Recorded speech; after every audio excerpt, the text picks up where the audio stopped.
क्या तुम्हें भी सोते समय ये आवाज सुनाई देती है?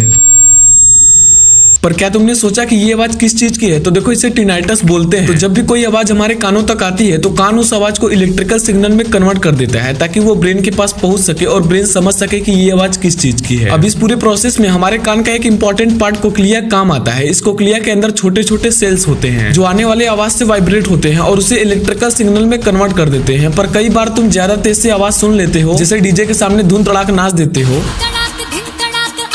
तो ये छोटे छोटे सेल्स डैमेज हो जाते हैं जिससे ब्रेन समझ ही नहीं पाता कि तुम कुछ सुन रहे हो या फिर नहीं सुन रहे हो। और इसी कंफ्यूजन में हमें टू वाली आवाज आती है।